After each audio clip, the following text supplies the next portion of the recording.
বর্তমানে social media থেকে শুরু করে বিভিন্ন গণমাধ্যমে এখন একটা জিনিসই ঘুরপাক খাচ্ছে। বৈষম্য বিরোধী ছাত্র আন্দোলনের অন্যতম নেতা জানে আলম অপুর বিস্ফোরক কিছু তথ্য। জানে আলম অপু আহ, একটা চাঁদাবাজি ঘটনার বিবরণ দিতে গিয়ে তিনি আহ, বর্তমান যে উপদেষ্টা আসিফ মাহমুদ শরীফ ভুঁইয়া ওনাকে সহ ওনাকে জড়িয়ে কিছু কথাবার্তা বলেছেন। কথাবার্তাগুলো কতটুকু সত্য কতটুকু মিথ্যা সেটা আইন শৃঙ্খলা বাহিনীর তদন্ত সাপেক্ষে বেরিয়ে আসবে। চলুন জানালেন অপু কি বলছেন তার নিজের মুখে কথাগুলো শুনে আসি। যে সিসিটিভি ফুটেজটা আপনারা দেখছেন, ওখানে টাকার ব্যাগ নিতে কালো টি শার্ট পরা যে ছেলেটা ছিল সেটা ছিলাম আমি। ওয়েস্টিনের নিচে সাদা সিএফ মোটর বাইকে হেলমেট লাগানো অবস্থায় আমার সাথে কথা বলতেছিলেন একজন উপদেষ্টা। সেই উপদেষ্টা ছিলেন আসিফ মাহমুদ সজীব ভুইয়া। মোহাম্মদপুর থানার মতো একটা ছোট্ট একটা থানার একটা বৈষম্যবিরোধী ছাত্র আন্দোলনের আবার সেই ছেলেপেলে মব ক্রিয়েট করতে গিয়ে ধানমন্ডি থানা ধরা খাইলো, তাদেরকে ছাড়ে আনলো কি? আব্দুর রহমান মাসুদের মতো এত বড় ফিগার, এই ইন্টারন্যাশনাল নেতা ওই রকম লোকজনদেরকে ছাড়াইতে থানায় যায় কেন যায়? খোঁজ করেন, চোখের সামনে দেখতে পাচ্ছেন কারা কারা ধনী হয়ে গেছে, কিভাবে রাতারাতি ফকির বলা কোটিপতি হয়েছে, এটা ওপেন সিক্রেট। এবং এদের এইসব টাকা পয়সা আসছে থেকে এইভাবেই।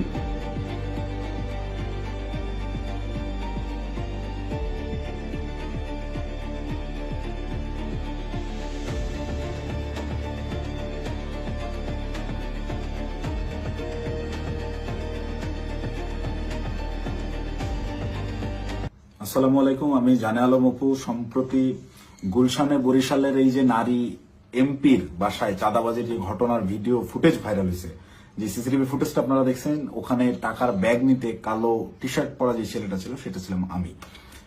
আপনারা এই একটি সিসিটিভি ফুটেজের মাধ্যমেই দেখেছেন যে বৈষম্যবিরোধী ছাত্র আন্দোলনের সমন্বয়করা চাঁদাবাজিতে জড়িত। আপনাদের যে সমন্বয়করা গত বছর আন্দোলনে আপনাদের কাছে মহানায়ক ছিল, তারা হয়ে গেল চাঁদাবাজ। কিন্তু আমার কিছু প্রশ্ন আছে। আপনারা কি জানেন যে এই যে টাকা নেওয়ার যে ফুটেজটা, এটা সকাল 9টা থেকে 10টার ভিতরকার সময়ের মধ্যে, তার ঠিক কয়েক ঘন্টা আগে ভোর 5টার সময় ওই জোনের ডিসি ওসি সবাইকে অবগত করে একদম অফিসিয়াল প্রসেসে আইনিভাবে আইন শৃঙ্খলা বাহিনী অর্থাৎ পুলিশ বাহিনীকে সাথে করে নিয়ে স্বামীর সেই বাসায় আমরা অভিযান চালাই। আপনারা কি জানেন সেই অভিযানে যাওয়ার আগে গুলশানেরই কোনো একটা জায়গায় আমার সাথে উপদেষ্টা আসিফ মাহমুদের কথা হয়? কই নিউজ মিডিয়ায় এত কিছু আসলো, এই 2 মিনিটের সিসিটিভি ফুটেজটাই কেন? আগের রাতের গোটা অভিযানের বিষয়টাকে একদম স্রেফ ধামাচাপা দেওয়া হলো কেন? ভোরবেলার সেই পুলিশ সাথে করে নিয়ে যে অভিযান চালানো হয়, 5টা থেকে 6টা পর্যন্ত টানা 1 ঘন্টা শাম্মী আহমেদের বাসায় অভিযান চলে, আইন শৃঙ্খলা বাহিনী সহ। গোটা বাসা তন্ন তন্ন করে খোঁজা হয়, কোথাও শাম্মীকে পাওয়া যায় না। কিন্তু বাসা অভিযান চলাকালীন সময়ে প্রত্যেকটা জায়গায় আমরা বুঝতে পারতেছিলাম এখানে শাম্মী ছিল। তার ব্যবহৃত জিনিসপত্র, বেডের পাশে তার ফোন, তার হেডফোন, তার জুতা, এভরিথিং, তার ভ্যানিটি ব্যাগ, সবকিছু একদম স্পষ্ট বোঝা যাচ্ছিল সামনে এই জায়গায় ছিল। সামহাও ইনফরমেশন লিক হয়ে গেছে, সে চলে গেছে। তো যেই 2.5 মিনিটের সিসিটিভি ফুটেজ ভাইরাল করে আমাদেরকে রাতারাতি হিরো থেকে একদম ভিলেন বানানো হলো, যারা এই কাজটা করলো তাদের কাছে আমার অনুরোধ থাকবে এবং চ্যালেঞ্জ করব আমি, যদি সৎ সাহস থাকে আগের রাতের সিসিটিভি ফুটেজটা আপনারা ফাঁস করেন, দেখি কে ফোন করছে, কার কলে, কিভাবে শাম্মীর বাসা থেকে বেরোইছে, এবং আইন শৃঙ্খলা বাহিনীর সাথে আমরা যে অভিযানে গেলাম সেখানে আমাদের ভিতর কি কি কথা হয়েছে। আমরা চাঁদাবাজ কিভাবে হলাম? চাঁদাবাজি তো করি নাই। আমাদেরকে পরের দিন সকালবেলা এটা যোগাযোগ রিয়াদের সাথে করছে, রিয়াদের সাথে যোগাযোগ করে রিয়াদকে ডেকে পাঠাইছে তারা। রিয়াদ আমাকে ফোন দেয়, ফোন দিয়ে ডেকে নেয় যে ভাই ওই বাসায় একটু আসতে হবে। তো সে আমাকে প্রাথমিকভাবে জানায় যে শাম্মী যায় নাই, এটা এখনো আমাদের কাছে তথ্য আছে, আমি বাসায় নজরদারি করতেছি, আপনি তাড়াতাড়ি আসেন। আমি ইমার্জেন্সি যাই। যাওয়ার পরে রিয়াদ আমাকে নিয়ে ভিতরে যায় এবং বলে যে ভাই উপর থেকে ডেকে পাঠাইছে। ডেকে পাঠাইছে, বলার পর আমরা ওকে তাহলে চল। আবার যাওয়ার আগে একটু আটকাইলাম, ও যায় অন্যরা আসুক। পরে বেশ কয়েকজনকে ফোন দিল রিয়াদ, দিয়ে বলে যে ভাই সবাই ঘুমিয়ে গেছে, কেউ আসতেছে না। তো অগত্যা আমি ওর সাথেই গেলাম। সিঁড়িতে রিয়াদ আমাকে টাচ দেয় যে ভাই ওরা কিছু টাকা পয়সার কথা বলছে, পোলাপানরা চাপানি খেতে টাকা পয়সা দিবে। তা আমি স্বাভাবিকভাবেই মাইন্ডসেট করে নিছি, আমরা তো রাতে যে কজন আসছিল আর পুলিশ টুলিশ সহ সব মিলে সর্বোচ্চ 40 জন হবে। তো পুলিশদেরকে বাদ দিলে এটা 15-20 জন বা 30 জন সর্বোচ্চ। এই কত বা দিবে, 50,000 1 লাখ টাকা হয়তো বা দিবে। এইটা একদম নর্মাল থট থেকে ভাবছি। এই ভেবেই আমি ওর সাথে ভিতরে যাই। ও আমাকে বলে দিছে যে আপনি আপনার, আমি বলছি যে আমি ভাই এগুলা আমার মন সাইদের, আমি কথাবার্তা বলতে পারি না। বলে আপনার কথা বলতে হবে না, আপনি রাতে খুব ভালো রোল প্লে করছেন, আপনারা ওরা ভয় পাবে। আপনি যেভাবে সব জায়গায় খোঁজাখুঁজি করছেন, চিল্লাচিল্লি করছেন, আপনারা ওরা ভয় পাবে। আপনার ফেসটা খালি দরকার, আপনি খালি আমার সাথে তাল মেলাবেন, বাকিটা আমি দেখবো। তো আমি যে গেছি তার সাথে, একটু আমার ভিতরেও ওই সময় হয়তো লোভ আসছে, আমি নিজেকে কন্ট্রোল করতে পারি নাই, বা ওই মুহূর্তে সঠিক ডিসিশনটা কি হবে আমি নিতে পারি নাই। খুব ইনস্ট্যান্ট, সিঁড়িতে উঠতেছি আর 2 ধাপ গেলে আমি বাসার দরজায় চলে যাবো, এতটুকু সময়ের ভিতরে আমাকে সিদ্ধান্ত নিতে হয়েছে। তো এটা আমার ভুল সিদ্ধান্ত হয়তো বা ছিল। ভিতরে গেলাম, গিয়ে বসলাম।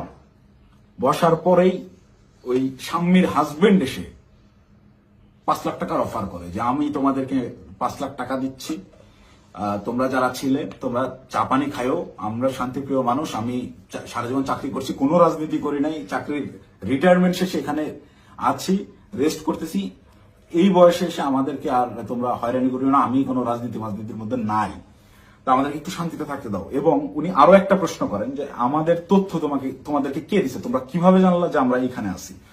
এই 2টা বিষয় উনি জিজ্ঞেস করেন। একটা হচ্ছে অনুরোধ করেন ওনাদেরকে ডিস্টার্ব না করতে, আরেকটা হচ্ছে ওনারা যে এই বাসায় আছেন, স্বামী যে এই বাসায় থাকেন বা ওনারা এই বাসায় আছেন, এই তথ্যটা কে দিছে।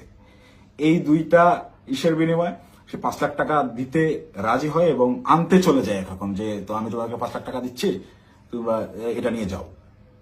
দেন রিয়াদ রেসপন্স যেটা করে, রিপ্লে করে, সেটা শুনে আমি রীতিমতো আকাশ থেকে পড়ছি। ও একরকম ঝাড়ি মেরেই বলে আমি চ্যালেঞ্জ করতেছি, এই আমরা যতক্ষণ ছিলাম গোটা সময়ের ওই প্রায় আমরা 15 থেকে 20 মিনিট ছিলাম, গোটা টাইমের সিসিটিভি ফুটেজ তারা ফাঁস করুক। আমার এই ভিডিও যে সাংবাদিক ভাইরা দেখবেন, আপনারা ওই বিল্ডিং আবার যান, বিবিসির সাংবাদিকরা তো আগের বার বেশ কয়েকটা ফুটেজ বের করছেন সিঁড়ি দিয়ে ওঠানামার, আপনারা কেন সাউন্ড দেন নাই আমি জানি না। আপনারা এইবার যদি যান গোটা ফুটেজটা ফাঁস করেন, এটা আমার অনুরোধ থাকবে। তাহলে ভাই আমি একটু বাঁচি। আমাকে যেভাবে আপনার এই চাঁদাবাজ হিসেবে পরিচয় করাইলেন, ডেকে নিয়ে ভাই টাকার ব্যাগ হাতে ধরাই দিছে। চাঁদাবাজি করতে যাই নাই, জীবনে চাঁদাবাজির কোনো রেকর্ড নেই, খোঁজ নিয়ে দেখেন, গোয়েন্দা লাগান, এভরিথিং। 1 টাকার অবৈধ সম্পদ কোথাও অর্জন করছে কিনা চ্যালেঞ্জ করবো, কেউ বের করতে পারবে না। এবং সর্বোচ্চ চেষ্টা করতেছে বর্তমান এই রাষ্ট্রযন্ত্র, সর্বোচ্চ চেষ্টা করতেছে আমাকে ভিলেন বানানোর। আমার বিরুদ্ধে কোনো এভিডেন্স পাচ্ছে না, এরকম কোনো কাজে আমি কখনোই ছিলাম না, আমাকে ডেকে নিয়ে জাস্ট ইউজ করা হয়েছে। যাই হোক, ওই প্রসঙ্গে আপাতত না যাই, ঘটনায় ফিরি। এখানে রিয়াদ রিপ্লেতে বলল যে কিসের 5 লাখ, 1 কোটির নিচে কথাই হবে না, আপনাদের মান ইজ্জত সব বাঁচাই দিলাম, আত্মীয় স্বজনের কাছে কালার খাইতে হলো না, জেল খাটতে হলো না, কোনো কিছু করতে হলো না। আমি ভাই রীতিমতো 1 কোটি টাকার কথা শুনে হয়েছি যতটা, তার চাইতেও বেশি হয়েছি। অকপটে বলতেছে যে আপনাদেরকে জেল খাটা লাগলো না, কিছু না, আত্মীয় স্বজনের কাছে মানহানি হলো না, মিডিয়া হলো না, কোনো কিছু হলো না, এটার বিনিময়ে শুধু 5 লাখ। তখন একরকম মাথা ধরে উঠছে আমার যে এইটা কি তাহলে প্ল্যান ছিল। আমি ওই তখন থেকেই রাতে বিভিন্ন ক্লু পাচ্ছিলাম যে স্বামী বাসায় ছিল। তখন আমার মাথায় খেলে যে এটা কি আসলে প্ল্যান ছিল, তাহলে কি প্ল্যান করে স্বামীকে এরা সেফ এক্সিট দিছে এবং সেফ এক্সিট দেওয়ার বিনিময়ে এখানে কোটি টাকা নিতে আসছে। মাথায় যখন আমি প্রশ্নটা ঘুরপাক খায়, আমি ওখান থেকে একটু উঠে চলে যাই যে আমি এইসব টাকা পয়সার ডিলিং আমি থাকবো না। তখন আবার আমার মাথায় এইটা খেলে যে আমি তো রিয়াদের সাথে আসছি, রিয়াদ আমার সহযোদ্ধা, সে আমার পূর্ব পরিচিত, তাকে এখানে একা রেখে আমি কিভাবে চলে যাই একটা আওয়ামী লীগের এমপির বাসায়? একে তো গুম করে দিতে পারে বা এর যে কোনো বিপদ হতে পারে। ওর সেফটির কথা চিন্তা করে ওকে আমি একা রেখে চলে গেলে ওর বিপদ হতে পারে, এই চিন্তা করে আমি আবার ব্যাক আসি না। যাই হয় হোক, আমাকে রিয়াদকে নিয়ে যেতে হবে, রিয়াদকে আমাকে তাড়াতাড়ি এখান থেকে বের করতে হবে। তো ওই ওদের কথা, ওরা বার্গেনিং চালাতেই আছে। ওটা 1 কোটি থেকে 50 লাখে নামে, 50 লাখের থেকে ওই 50-50 করবে, 25 এখন নেবে, 25 করে বিভিন্ন রকম বার্গেনিং করতে থাকে। গোটা সিসিটিভি ফুটেজ দিলেই আপনারা দেখতে পাবেন। তো আমি যত ফাস্ট করা যায় এখান থেকে বেরোতে পারলে পারছি। তো আমি রিয়াদকে বারবার কানে কানে বলতেছি তুই এরকম পাগলামি করিস না, তুই থাম। রিয়াদ আমাকে বারবারই বলে আপনি চুপ থাকেন, দেখেন আমি কি করি, আপনি চুপ থাকেন, আমি দেখেন কি করি। তো আমি সাহস আর পাচ্ছিলাম না। উনি একটা সময় করলেন কি, পাশের রুমে গেলেন, পাশের রুমে গিয়ে কাউকে একটা ফোন দিলেন, সর্বোচ্চ 30 সেকেন্ড বা 1 মিনিট পরেই একটা লোক আসলেন, এসে বেল চাপলেন, দরজা খুলতেই বাইরে থেকে একটা টাকার ব্যাগ দিল, টাকার ব্যাগটা নিয়ে গেটটা লাগাই দিলেন। ওই টাকার ব্যাগটা সোজা এনে আমার পাশে উনি রাখলেন। আমার পাশে ছোট একটা টেবিল ছিল, রাখতেই এই পাশ থেকে রিয়াদ আমাকে বলতেছে, আপনার তো কাঁধে ব্যাগ আছেই, তাহলে ওটা ব্যাগে ভরে ফেলেন। তো আমার ব্যাগের ভিতরে খাবার ছিল, আমি সারা রাত ধরে জেগেছিলাম, এখানে অভিযান চালিয়ে বাসায় যাচ্ছিলাম, খাওয়া দাওয়া করিনি, সকালে খাওয়ার জন্য খাবার কিনছি, খাবারটাও খাইতে পারিনি। এই খাবারটা বের করে রেখে টাকাটা ব্যাগে বললাম ভরে, আমি রিয়াদকে বলতেছি চল উঠি। রিয়াদ তখন নতুন আবার কাহিনী শুরু করলো যে না, এই 10 লাখ টাকা নিয়ে যাওয়া যাবে না। সে তখন বিভিন্ন ইনে বিনায় আরো টাকা দেন, আপনি টাকা লাগলে ম্যানেজ করেন, সে টাকা ছাড়া উঠবেই না। তাকে একরকম অনুরোধ করে আমি এই জায়গা থেকে তুলি যে ভাই তুই আর ঝামেলা বাড়াইস না, তুই চল, আর তুই যদি বেশি ঝামেলা করিস তাহলে আমি এই টাকার ব্যাগও ফেলাই আমি চলে যাই, তুই একা হ্যান্ডেল করবি। কারণ এখানে টাকা পয়সা এরকম তুই কোটি টাকা নিবি, এটা আমাকে বললাম অবস্থা। এটা যদিও আমি বাইরে এসে বলছি, লাস্টের লাইনটা রিয়াদও দেখি আমি যখন বলছি আমি চলে যাবো তোকে ফেলে, তখন রিয়াদ একটু ভয় পেয়েছে এবং রিয়াদ আমার পিছে পিছে চলে আসে। তো বাইরে আসার পরে রিয়াদ আমার সাথে একরকম প্রচন্ড রাগারাগি শুরু করে যে দেখুন আপনি কি পাগল নাকি, আপনার জন্য হইলো না, আপনি মাত্র 10 লাখ টাকা নিয়ে চলে আসলেন কেন। আমি ওরে উল্টা ঝাড়ি মারতেছি, বেটা তুই পাগল নাকি, একটা মানুষের বাসায় গিয়ে ওখানে ক্যামেরা আছে, এই আছে, সবকিছু আছে, যে একটা মানুষের বাসায় মানুষ কি কোটি টাকা ঘরে রাখে, তুই একজন মানুষের বাসায় যে আন্দাজে বলতেছিস যে আমাকে 1 কোটি টাকা দিতে হবে। লোক বলতেছে টাকা নাই, বলতেছি ম্যানেজ করে এনে দেন। এটা তো পাগলামি ছাড়া কিছুই না, তুই কি অন্ধ হয়ে গেছিস, তোর কি বিবেক বুদ্ধি নাই হয়ে গেছে টাকার লোভে। ভাই তো আমার 1 কোটির কথাই বলে দিছে। আমি মানে প্রশ্ন যে করব কোন ভাই, এটা প্রশ্ন করার আগে দেখি রিয়াদের চোখ মুখ শুকায় গেছে, মানে সেও আতঙ্কিত, তাকে 1 কোটির কথা বলে দেওয়া হয়েছে। এই 1 কোটি কেন আনা হইলো না, বা আমি যে বাধাগ্রস্ত করছি আমার জন্য সে 1 কোটি আনতে পারলো না, এটার জন্য সে আমার উপরে বিরক্ত এবং সে নিজেও নার্ভাস। রিয়াদের চোখে মুখেও দেখি চিন্তার ছাপ। পরে আমি বললাম, কোন ভাই, কখন বললো তোরে, কার সাথে কথা বলছিস আমি যাওয়ার পরে? বলছে রাতে কোন ভাই আসছিল দেখেন নাই। তখন আমি 30 সেকেন্ডের মতো চুপ করে থাকি, ভাবতে থাকি। যখন রাতে কোন ভাই আসছিল এইটার সমীকরণটা আমার মাথায় মেলে এবং রিয়াদকে আমি বলি যে ভাইয়ের সাথে কথা বলে আসলাম, তুই কি সেই ভাইয়ের কথা বলতেছিস? রিয়াদ বলে হ্যাঁ। কয় আপনি বুঝতেছেন না, ওখানে ক্যামেরা আছে, সবকিছু আছে, সবকিছুর সামনে আমি 1 কোটি টাকার সাহস করতেছি, কি এমনি। তখন আমার কাছে একটু হলেও বিশ্বাসযোগ্য মনে হচ্ছে যে না, আসলে এইটুকু একটা ছেলে, ও 1 কোটি টাকা চেয়ে ফেলছে, ক্যামেরা আছে, এটা জেনে সহ ও জানে। কিন্তু এই বাসায় আমরা 3-4 ঘন্টা আগেও পুলিশ সহ অভিযান চালাই গেছি, বাসার কোথায় কি আছে সব জানা। ও খুব ভালো মতো জানে এখানে সিসিটিভি ক্যামেরা আছে, সব রেকর্ড হচ্ছে। তারপর ও বিন্দু পরিমাণ ভয় ছাড়া ও অকপটে 1 কোটি টাকা চেয়ে ফেলছে। তাহলে অবশ্যই ওর কথার কিছুটা হইলেও সত্যতা আছে, ওর পেছনে ওই রকম ব্যাকআপ আছে। তো আমি একরকম মন খারাপ করে চলে যাচ্ছি, আমার মাথায় কিছু কাজ করতেছে না। তো রিয়াদ আমাকে জোর করে টেনে রিক্সায় তুলে ওই টাকার ব্যাগ সহ ঢাকার বিভিন্ন জায়গায় ঘোরাঘুরি করতে গেছে, আমাকে বিভিন্নভাবে কনভিন্স করতে গেছে। ভাই উনি তো বলছে, আমি নেমে আসার পরেও রিয়াদ গেটে ছিল, ওদের সাথে বার্গেনিং করে আসছে, 2 দিন সময় দিয়ে আসছে যে 2 দিন পর আমরা আবার আসবো, এটা বলে আসছে। তো আমাকে বলতেছে ভাই ওনাকে 2 দিন সময় দিয়ে আসছি, 2 দিন পরে কিন্তু আসতে হবে, আমাদেরকে টাকা তুলতে হবে। আমি ওর কথা বাড়াইলাম না, বললাম দেখা যাবে। আমি খালি চাচ্ছিলাম এখান থেকে আমি কাটতে পারলে পারছি, আমি কিসের মধ্যে পড়ে গেছি। এইভাবে রিয়াদ চলে গেল ওখান থেকে ওর বাসার দিকে। খুব সম্ভবত এটা মধ্যবাড্ডা বৈঠাখালী নামের একটা জায়গায় যাবে, সেই জন্য একটা সিএনজি নিল এবং আমাকে ছেড়ে দিল। আমি আমার মতো চলে গেলাম এবং যাওয়ার সময় আমি ওকে জিজ্ঞেস করলাম তুই টাকাগুলা কি করবি? ও বলছে ভাই পোলাপান যেগুলো আসছে পোলাপানকে দিতে হবে, তারপর ওই বাকি টাকাও তুলতে হবে, সব টাকা একসাথে তুলে তারপরে তো এটা ভাগাভাগির হিসাব।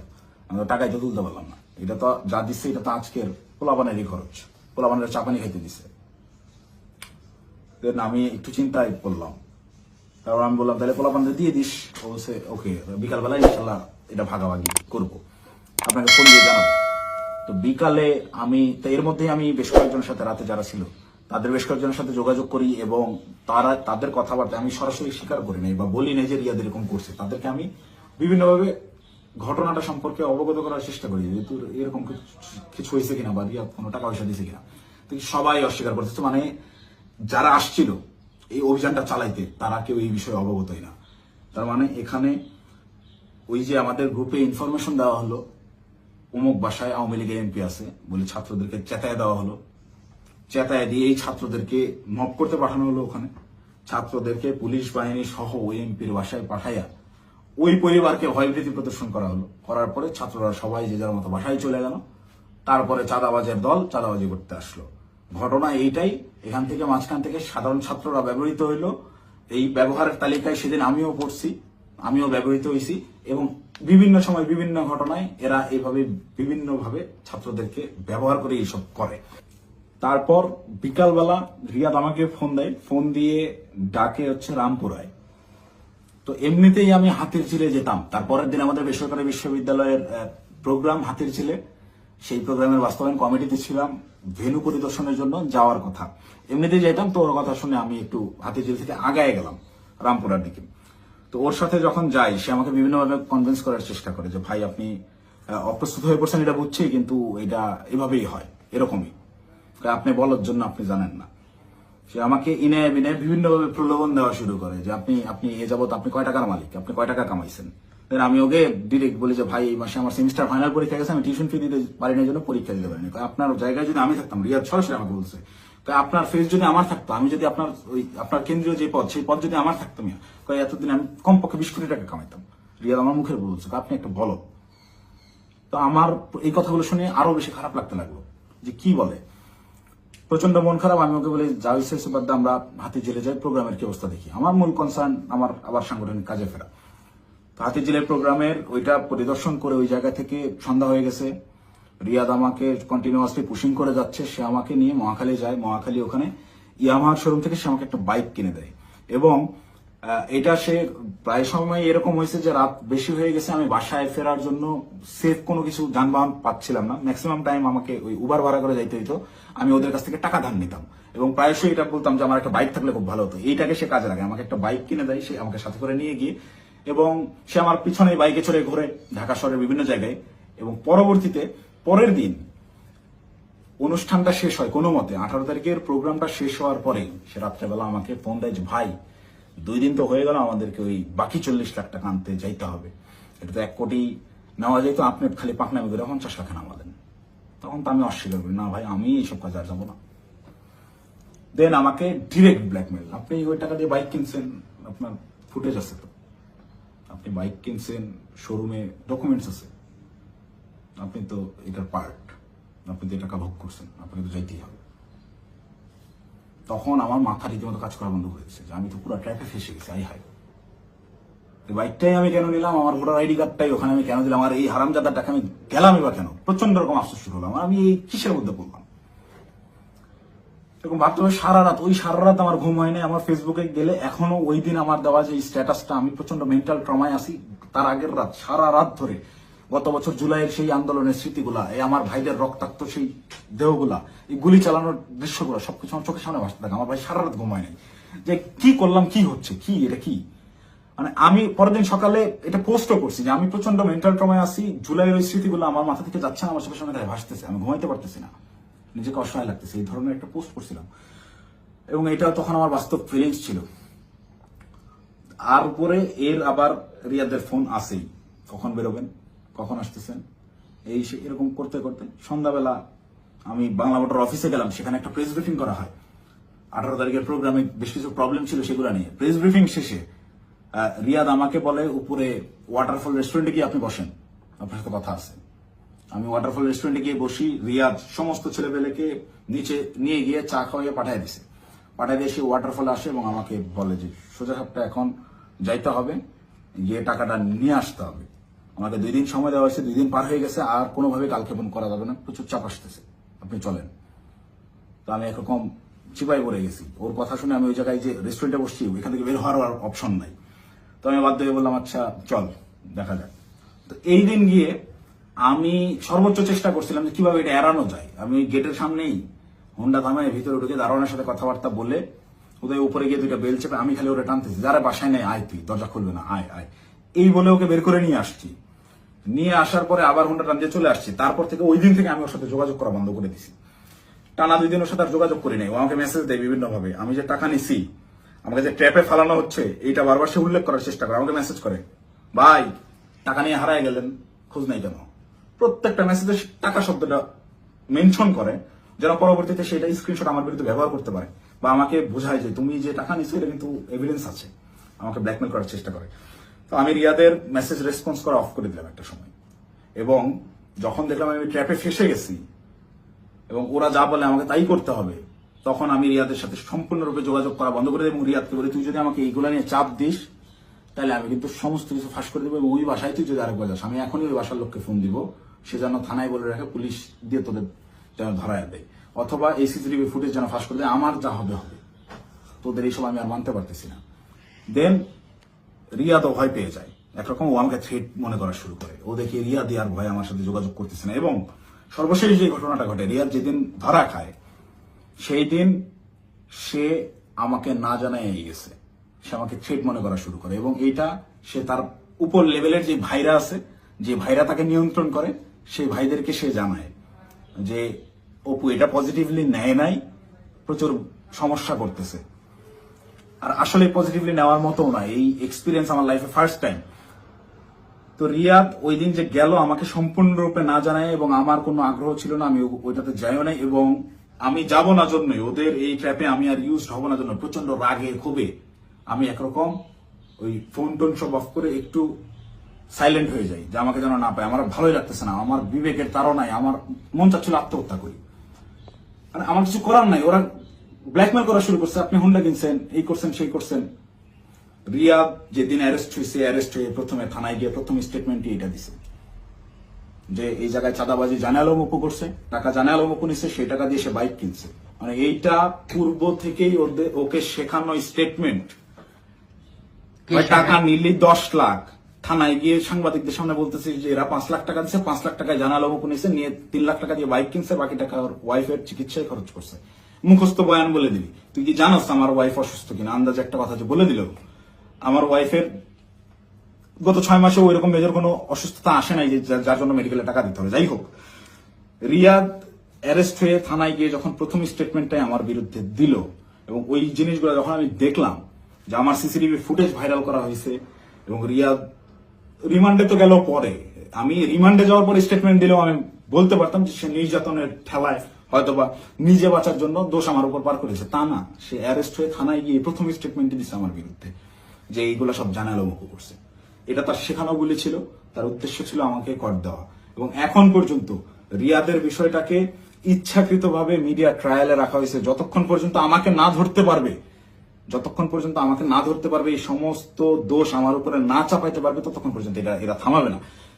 এরা আমি বাইরে থাকার থ্রেড মনে করতেছে, আমি আসতেছি, যে কোনো সময় আমি অ্যারেস্ট হয়ে যেতে পারি, আমাকে ওই হাসিনার মতো গুম করা হবে। হাসিনা যেভাবে নিয়ে আয়না ঘরে রাখতো মানুষজনকে, কেউ জানতো না, বলতো সে নিজে একা একা হারায় গেছে, আমাকে বলতো যে সে চাঁদাবাজি করছে, করে এখন গা ঢাকা দিছে, কোথায় না কোথায় গিয়ে আছে।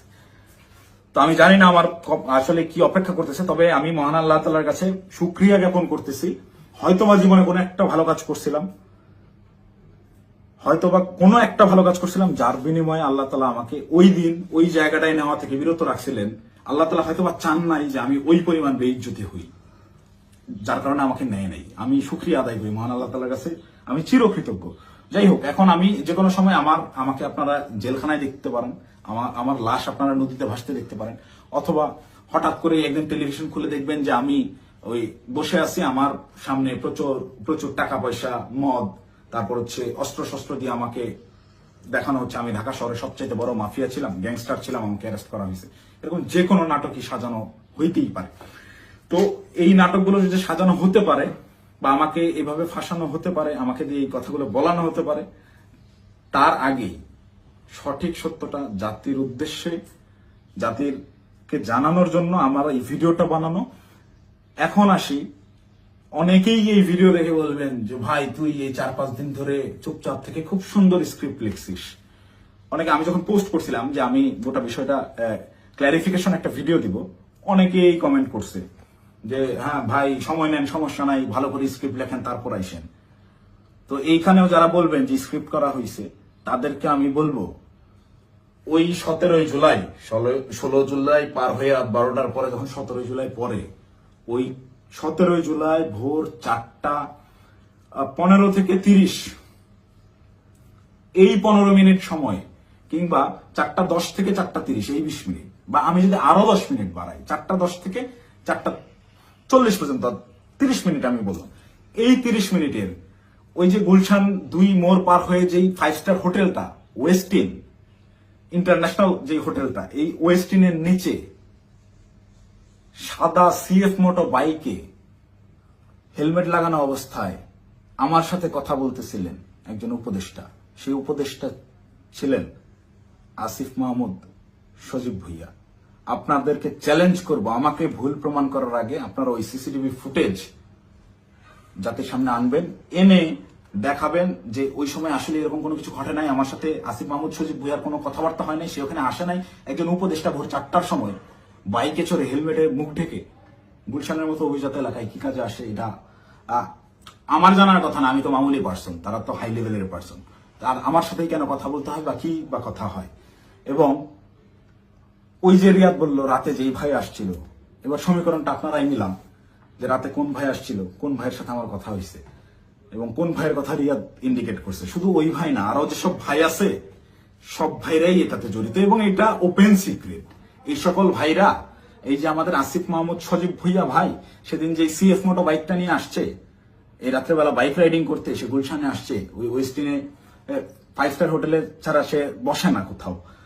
সে ওই গত বছর জুলাইতেও 50,000 60,000 টাকা দামের সেকেন্ড হ্যান্ড একটা স্কুটি চালাইতো, এখন সে সিএফ মোটর চালায়। যাই হোক, এটা চোখের সামনে আপনাদের কে কি করছে, আঙ্গুল ফুলে কলা গাছ কিভাবে হয়েছে। যে সকল ছেলেপেলেরা ওই হলে থাকতে পারতো না ছাত্রলীগের যন্ত্রণায়, বাইরে বাসা ভাড়া নিয়ে থাকবে, বাসা ভাড়ার টাকা থাকতো না, বিভিন্ন রাজনৈতিক নেতাদের কাছ থেকে টাকা ধার নিয়ে থাকতে হইতো, ডোনেশনে যাদের ম্যাচ ধরা চলছে তারা এখন ডুপ্লেক্স বাড়িতে থাকে, নিজস্ব গাড়িতে চলাফেরা করে। এটা গোটা জাতি জানে। আমি আসলে এমনিতেই তো আমাকে যথেষ্ট পরিমাণ ট্র্যাপে ফেলানোর চেষ্টা করতেছে। তো আমার মনে হয় যে এই বিষয়গুলো ক্লিয়ার না করে গেলে আমাকে দিয়ে ওরা যে কোনো স্টেটমেন্ট দেওয়া হতো। একটা ছোট্ট ক্লু দিই, রিয়াদের সাথে অ্যারেস্ট হওয়া যেই 4টা ছেলে, এই 4টা ছেলে এই ঘটনার কোনো কিছুই জানে না। এই 4টা ছেলেকে রিয়াদ একইভাবে আমাকে যেরকম বলছে ওই সাময়িকা পাওয়া গেছে আপনি আসেন এই বলে নিয়ে যে ব্যবহার করছে, ওই আমাকে খালি বলছে যে আপনি রাতে অনেক ভালো ভূমিকা রাখছেন, আপনার ফেসটাই আনাফ, আপনারা দেখলেই ভয় পাবে ওরা। ঠিক তেমনি ভাবে এই কয়েকটা ছেলে পেলে নিয়ে গেছে যে তোদের কিছু করতে হবে না, তোরা খালি চুপচাপ দাঁড়ায় থাকবি, যা করার আমি করবো। এইরকম কোন একটা প্রলোভন দিয়ে এই ছেলেগুলোকে নিয়ে গিয়ে ফাঁসাইছে। ফাঁসানোর পরে এরা রিমান্ডে গেল। এরা কি হত্যা করছে ভাই? 10 দিনের রিমান্ড কেন লাগবে? 10 দিনের রিমান্ড এই কারণেই চাওয়া হয়েছে বা 7 দিনের রিমান্ড এই কারণেই দেওয়া হয়েছে যে ঠিক ততক্ষণ পর্যন্ত এদেরকে জিজ্ঞাসাবাদ করা হবে যতক্ষণ পর্যন্ত এরা তাদের দেওয়া স্ক্রিপ্টেড দেওয়া বক্তব্য নিজেরা প্রকাশ না করতেছে। ভাই এই একটা চাঁদাবাজি সিসিটিভি ফুটেজ সব আছে, এইটা তদন্ত করতে 7 দিনের রিমান্ড লাগে না, এটা বুঝতে রকেট সায়েন্স লাগে না। এখন ওই ছেলেগুলা যারা চাঁদাবাজিতে মানে গোটা ঘটনার সাথে কোনোভাবেই কানেক্টেড না, এই ছেলেগুলা আমি নিউজ দেখলাম প্রাথমিকভাবে স্বীকার করে নিচ্ছে চাঁদাবাজিতে জড়িত থাকার কথা। তারা জড়িত না থেকেও জড়িত থাকার কথা স্বীকার করে নিচ্ছে। মানে এদের উপরে কি পরিমাণ চাপ আসছে হিসাব করে দেখেন, আপনারা ভেবে দেখেন। তো আমার মাথায় এইটাই ঘুরতেছে যে আমাকে ধরার পরে আমাকে কি পরিমাণ চাপ প্রয়োগ করবে, আমাকে কি না কি বলাবে। তো এইসব কি না কি বলে ওদের ওইসব প্যাচের মধ্যে আমি আর নাই। আমি সত্যটা বলে গেলাম। এখন যদি আমাকে গুম করে, আমাকে খুন করে, যাই করুক, আমি ভিডিওতে যা বলে গেলাম এটা শতভাগ সত্য, আমি দায়িত্ব নিয়ে বলতেছি। আমি আপনারা অনেকেই আমার পরিচিত মানুষজনদের ভিতরে অনেকেই ভিডিওটা দেখবেন যারা আমার সহযোদ্ধা, যারা আমার সাথে এতদিন চলাফেরা করছেন এবং যারা আমার সম্পর্কে জানেন, যারা আমার শুভাকাঙ্ক্ষী, তারা অবশ্যই এই কথাগুলো বিশ্বাস করবেন। তারা জানেন আমি ওই রকম দুর্নীতির সাথে যুক্ত হতেই পারি না এবং আমাকে তারাও ইউজ করে সুবিধা করতে পারে নাই। সুবিধা করতে পারে নাই জন্যই আমাকে আটকে দেওয়ার এত চেষ্টা। তো আমি যদি গুম হয়ে যাই, খুন হয়ে যাই, নিখোঁজ হয়ে যাই, যাই হোক, আমাকে যাই করুক, আপনারা দয়া করে এই সত্যটা জেনে রাখবেন, এইটাই প্রচার করবেন। অপু চাঁদাবাজ ছিল না এবং জুলাইকে বিক্রি করে চাঁদাবাজি যারা করতেছে, যারা ধনী হয়েছে, ফকিরের পোলারা কোটিপতি হয়েছে, তাদের বিরুদ্ধে আওয়াজ তুলতে গিয়ে অপু নিজেই চাঁদাবাজ হয়ে গেছে, ষড়যন্ত্রের শিকার হয়ে। ভাই আমি যদি চাঁদাবাজি করতাম, ভাই এই 1 মাস আগে আমার ইউনিভার্সিটিতে আমার সেমিস্টার ফাইনাল পরীক্ষা গেল, মাত্র 60 থেকে 70,000 টাকার মতো আমার ডিউ ছিল। এই 60-70,000 টাকা আমি দিতে পারিনি, এই জন্য পরীক্ষা দিতে পারিনি। আমি এনসিপির পদযাত্রায় গেলাম 5 তারিখে পদযাত্রা আমার জেলায় ছিল, আমি 4 তারিখে গেছি। আত্মীয় স্বজন, বাসার ফ্যামিলি মেম্বার সবাই জানে যে আমি আমার জেলায় সমাবেশ, এই কারণে আমি পরীক্ষা দিচ্ছি না। আসলে আমি টাকার অভাবে পরীক্ষা দিইনি। আপনার ইউনিভার্সিটিতে খোঁজ নিয়ে দেখেন, আমার পোর্টালে গিয়ে দেখেন আমার ডিউ কত টাকা। আমি রেজিস্ট্রার স্যারকে মেইল করছিলাম যে স্যার আমাকে পরীক্ষা দেওয়ার পারমিশন দেওয়া যায় কিনা, তারা আমাকে পরীক্ষা দেওয়ার পারমিশন দেয় নাই ডিউ রেখে। আমি এনসিপির সমাবেশে যাই 4 তারিখ, আমার বউয়ের কাছ থেকে 4,000 টাকা ধার নিয়ে যাই এবং ওই টাকা শেষ হওয়ার পরে আরেক ফ্রেন্ডের কাছ থেকে 2,000 টাকা ধার আনি। এভাবে ধার দেনা করে চলা লোক আমি যদি চাঁদাবাজি করতাম, ওদের মতো কোটি কোটি টাকার মালিকই হইতাম, ওদের সাথে লিয়াজু করে এইসব করতাম, আমাকে এত কষ্ট দিন যাপন করতে হইতো না। তো আমাকে চাঁদাবাজের যে নাটক করে আমাকে চাঁদাবাজ বানায় ভিলেন বানানো হইলো, এদের জন্য, এদের সাথে থেকে জুলাই এইরকম সংগ্রাম করছি, মানে আমার মাথায় খেলে না। আমি জুলাইতে, আপনারা যারা আমাকে আগে থেকে চেনেন তারা দেখছেন কিভাবে আমি একদম মুমূর্ষু অবস্থায় হাসপাতালে 13 দিন 14 দিন পড়েছিলাম। 30% 40% রিকভার করছি। অর্ধেক অসুস্থ অবস্থায় হাসপাতালের বেড থেকে চিকিৎসাধীন অবস্থায় আমি উঠে গিয়ে আবার আন্দোলনে যোগ দিয়েছি। আমার মন মানতেছিল না, আমার বিবেক কোনোভাবেই থামতেছিল না, আমার মস্তিষ্ক মাঠেই পড়েছিল না, আমার ভাইদেরকে হত্যা করতেছে, এটা আমি মানতে পারবো না। তো একইভাবে এই চাঁদাবাজের ঘটনায় যেভাবে আমি ফেসে গেলাম, আমার মাথায় এটাই ঘুরছে, না এটাতে আর সায় দেওয়া যায় না, এটা আমি সায় দিতে পারবো না। সেদিন থেকেই আমি বিরূপ আচরণ শুরু করি। এইসব চিন্তা ভাবনা আমার মাথায় ঘুরতে থাকে। আমি ওই জুলাই যে সংগ্রাম আপনাদের জন্য করছিলাম, সেই সংগ্রাম সবসময় জারি রাখবো। আমি কখনো চাঁদাবাজি করি নাই ভাই, ওইটা আমার রক্তে নাই। আমার মায়ের ফোন গত 8 দিন ধরে আমি ধরার সাহস করি না। আমার মামাকে কন্টিনিউয়াসলি ফোন দিয়ে যাচ্ছে। আমার আম্মা আমাকে ওই শিক্ষা দেয় না, আমার বাবা আমাকে ওই শিক্ষা দেয় না। আমি মার ফোন ধরে যে হ্যালো বলবো, এই হ্যালো বলার সাহস আমি করতে পারিনি এখন পর্যন্ত। আম্মুকে আমি হ্যালো বলার পরে উত্তরটা কি দিব? আমাকে আপনারা চাঁদাবাজ বানায় দিলেন ভাই। আমার মাথায় গেল। আমার ওয়াইফ আমাকে ফোন দিয়ে বলতেছে যে আমার হাজবেন্ড চাঁদাবাজি করে, এটা আমাকে দেখতে হইলো, এটা দেখার আগে আমি আত্মহত্যা কেন করলাম না, আমার মৃত্যু কেন হলো না? তুমি দয়া করে এই মুখটা তোমার আমাকে আর দেখাইবা।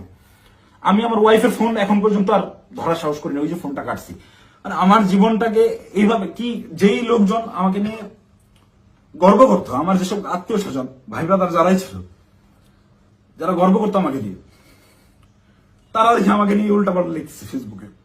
যে সকল লোকজন বিভিন্ন রকম কাগজপত্র, অমুকের মামা, তমুকের খালা, অমুকের বউ, এরে ট্রান্সফার, ওরে প্রমোশন, আমার বাসায় কমপক্ষে 100 জন বিশেষ ক্যাডারের সিভি বইরা আছে, যারা আমার পিছে পিছে ঘুরছে, এই কাজ করে দেবো, ওই কাজ করে দেবো, এইসব লোকজন কোটি কোটি টাকার অফার, এগুলো কাজ আমি করি নাই জীবনে, করে সচিবালয় গিয়ে তদবির করি নাই। এদের কোনো প্রবলেম না। আমার এগুলো আমি বলে রেখে যান, দেখা যাবে হোয়াটসঅ্যাপে মেসেজ, ভাই দেখতেছি, পরের দিন থেকে আমি ইগনোর করি রীতিমতো। আমাকে কোনো প্রলোভনে এরা কেউই ফেলতে পারেনি। কিন্তু আপনাকে মানে চাঁদাবাজ আপনাকে বানাবে কেন? চাঁদাবাজ বানাবে কেন? এই যে আমাকে ঘটনাটাই সিস্টেমেটিক্যালি রিয়াদ আমাকে ইনভলভ করে ফেললো। রিয়াদ তো আর জানতো না যে আমি এইভাবে রিয়াক্ট করে ফেলবো। রিয়াদ এটা কন্টিনিউয়াসলি করে, রিয়াদের বিরুদ্ধে প্রচুর অভিযোগ। ওর পেছনে শুধু ওর ওই মাঝরাতের ওই ভাই না, আরো অনেক ভাই জড়িত। ওকে অনেক ভাই শেল্টার দেয়। সেসব ভাইদের সাথে রিয়াদের কত ঘনিষ্ঠ সম্পর্ক, তার ছবি আপনারা দেখছেন। একটা কোলে নিয়ে ছবি তুলে, একটা ঘাড়ে নিয়ে ছবি তুলে, এটা এমনি এমনি না। আমি একজনকে চিনি না, তাকে আমি ঘাড়ে হাত দিয়ে ছবি তুলবো না, নর্মালি পাশে দাঁড়ায় ছবি তুলবো। হ্যাঁ, ব্যাপার আছে অনেক। ছবি তোলার ধরন, কথাবার্তার ধরন, আই কন্ট্যাক্ট, ওইগুলো দেখে বোঝা যায় কার সাথে কিরকম সম্পর্ক। ফাইনালি এই যে আটকের যে নাটকটা, ভাই দেশে কত কি হয়ে যাচ্ছে। এই সামান্য 10 লাখ টাকার জন্য এত বড় নাটক, এই 4 দিন 5 দিন ধরে মিডিয়ায় এই আর এই, এটা এমনি এমনি না ভাই। এখানে পেছনে রাঘব বলদেরকে ঢাকার জন্য এই চুনোপুটিদেরকে বলির পাঠা বানানো হয়েছে। এদেরকে আমি হলপ করে বলতে পারি, আমি যতদিন অ্যারেস্ট না হচ্ছি, এই ঘটনায় আমার উপর দোষ চাপানো না হবে, ততক্ষণ পর্যন্ত মিডিয়ার ট্রায়াল থামবে না। যদি আমি এই ভিডিওটা না দিতাম, আমাকে ধরে নিয়ে ভিলেন হিসাবে বানাই দিয়ে গোটা ঘটনা ধামাচাপা দিয়ে দিত। বাট সামহাউ আল্লাহ চাইছেন আমি ওই দিন ওখানে যাই নাই, এবং আমি না যাওয়ার কারণটা এই সত্যটা জেনে যাওয়া। আমি যখন এই সত্যটা জানছি, তখন থেকেই আমার বিবেকের তাড়নায় আমি একরকম আমার মাথা পাগল হয়ে গেছিল। একবার আমার আত্মহত্যার সিদ্ধান্ত নিচ্ছিলাম, একবার কি করবো ভেবে পাচ্ছিলাম যে আমি কোথায় এসে পড়লাম। এখন আপনি এরা আমাদেরকে দিয়ে, এরা আমাদের ছাত্রদেরকে ইউজ করে এইভাবে মব ক্রিয়েট করে চাঁদাবাজি করতেছে।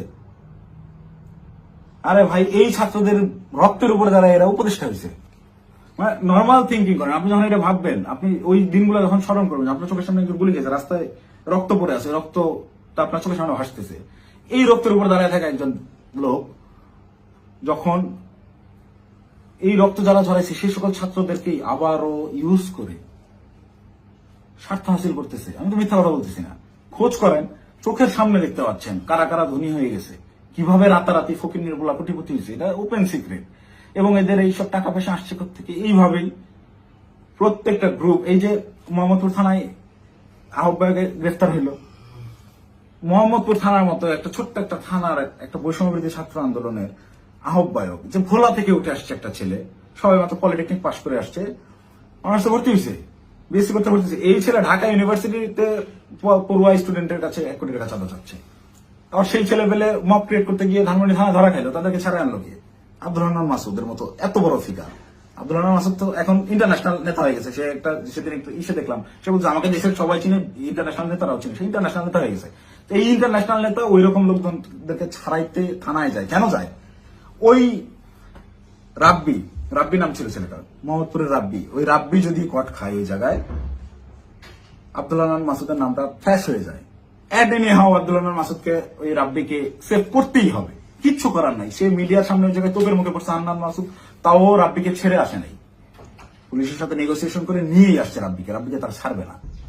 কিন্তু এই ঘটনাটায় আমি তো ধরা ছোঁয়ার বাইরে ছিলাম। রিয়াদকে তারা সেভ দিলেও আমি তো বাইরে ছিলাম, যে কোনো মুহূর্তে ফাঁস করতে পারি। এই ভয়ের জায়গা থেকে রিয়াদকেও আর বাঁচায় নাই যে দুইটাকেই আটকাইতে হবে। আমাকে ধরার জন্য সর্বোচ্চ চেষ্টা করতেছে। আমি কতক্ষণ বাইরে থাকবো, কতক্ষণ টিকে থাকবো আমি জানি না। যে কোনো সময় আমার যে কোনো কিছু হয়ে যেতে পারে। তো আমি গোটা জাতির কাছে সত্যটা বলে গেলাম, এবং সেই দিন সিদ্ধান্তহীনতায় হোক কিংবা লোভের বশবর্তী হয়ে হোক, আমি যে ভুল কাজটা করে ফেলছি, রিয়াদের প্ররোচনায় করে ওই জায়গায় বাসায় ওনাদের দেওয়া ওই টাকাটা হাতে নিয়েছি, এইটার জন্য আমি গোটা দেশবাসীর কাছে ক্ষমা প্রার্থী, এবং আমি আমার দোষ স্বীকার করে নিচ্ছি। এবং আমি প্রচলিত আইন অনুযায়ী, যেহেতু আমার নামে মামলা হয়েছে, আমি বিচার ফেস করতে রাজি আছি। সম্মানিত ভিউয়ার্স, আমার জানে আলম অপুর এমন বিস্ফোরক তথ্যগুলো আপনার কাছে কেমন লেগেছে বা আপনি কি মনে করছেন কমেন্ট বক্সে জানাবেন। সেই সাথে আমাদের চ্যানেলটি সাবস্ক্রাইব করে আমাদের সাথে থাকবেন। ধন্যবাদ।